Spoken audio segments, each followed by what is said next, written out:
Bom dia a todos. Nesta sexta-feira, dia 24 de abril, iniciamos o nosso dia escutando e meditando a palavra de Deus. No Evangelho de hoje, nós vemos o gesto que Jesus faz, o gesto da multiplicação dos pães. E aí nós podemos refletir que somente Jesus pode saciar as necessidades do ser humano.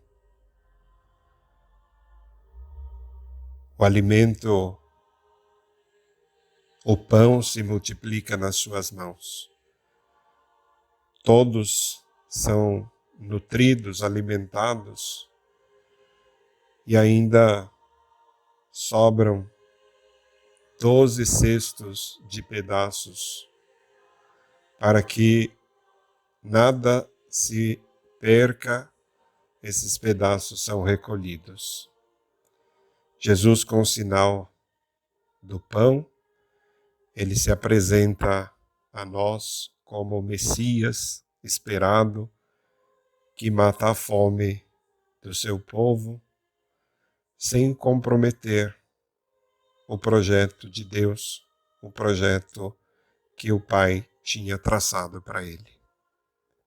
Em nome do Pai, do Filho e do Espírito Santo. Amém.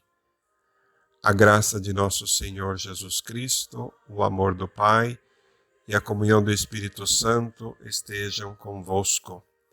Bendito seja Deus que nos reuniu no amor de Cristo. Continuamos reunidos, irmãos e irmãs, espiritualmente, para escutarmos a palavra de nosso Senhor Jesus Cristo, tirada do Evangelho de São João, capítulo 6, versículos 1 ao 15.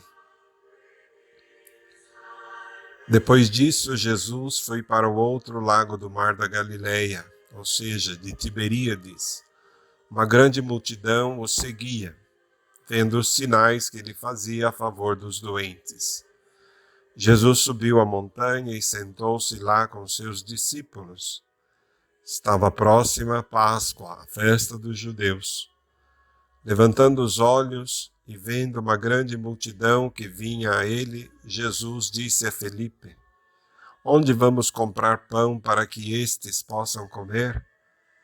Disse isso para testar Felipe, pois ele sabia muito bem o que ia fazer. Felipe respondeu: Nem 200 denários de pão bastariam para dar um pouquinho a cada um. Um dos discípulos, André, irmão de Simão Pedro, disse: Está aqui um menino com 5 pães de cevada e 2 peixes. Mas que é isso para tanta gente? Jesus disse: Fazei as pessoas sentar-se. Naquele lugar havia muita relva, e lá se sentaram os homens, em número de aproximadamente 5.000. Jesus tomou os pães, deu graças e distribuiu aos que estavam sentados, tanto quanto queriam, e fez o mesmo com os peixes. Depois que se fartaram, disse aos discípulos: Juntai os pedaços que sobraram para que nada se perca. Eles juntaram e encheram 12 cestos com os pedaços que sobraram dos 5 pães de cevada que comeram. À vista do sinal que Jesus tinha realizado, as pessoas exclamavam: Este é verdadeiramente o profeta, aquele que devia vir ao mundo. Quando Jesus percebeu que queriam levá-lo para proclamá-lo rei, novamente se retirou sozinho para a montanha. Palavra da salvação. Glória a vós, Senhor. Jesus tomou os pães, deu graças e distribuiu aos que estavam sentados, à vontade, e fez o mesmo com os peixes, diz o Evangelho. A preocupação dos apóstolos diante de tanta gente faminta nos faz pensar hoje em uma multidão atual, não faminta, mas ainda pior, afastada de Deus, com uma anorexia espiritual que impede de participar da Páscoa e conhecer a Jesus.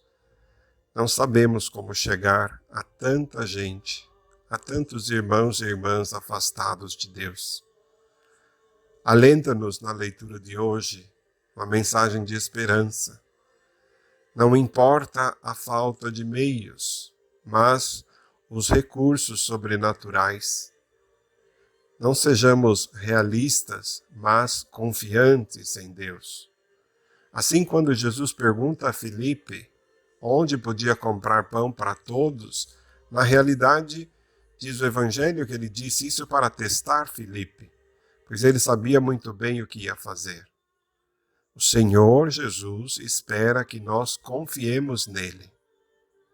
Ao contemplar esses sinais dos tempos, não queremos passividade, preguiça, fraqueza por falta de luta, desespero, mas esperança. O Senhor, para fazer o milagre, Ele quer a dedicação dos apóstolos, Ele quer a generosidade do jovem que entrega alguns pães e alguns peixes. Jesus aumenta a nossa fé, a nossa obediência e a audácia, embora não vejamos logo o fruto do trabalho. Da mesma forma como o camponês, o agricultor, não vê brotar a planta logo depois da semeadura. Fé, portanto, sem permitir que o desalento nos desanime, sem que paremos em cálculos meramente humanos.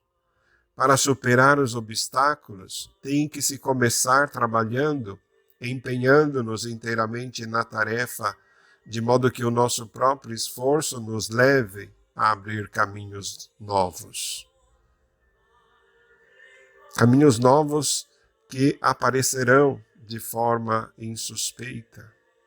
Não esperemos o momento ideal para fazer a nossa parte. Devemos fazê-lo o quanto antes.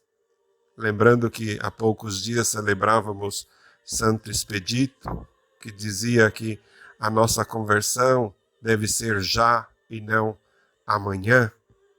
O nosso fazer o bem deve ser já e não depois. Pois Jesus nos espera para fazer o milagre.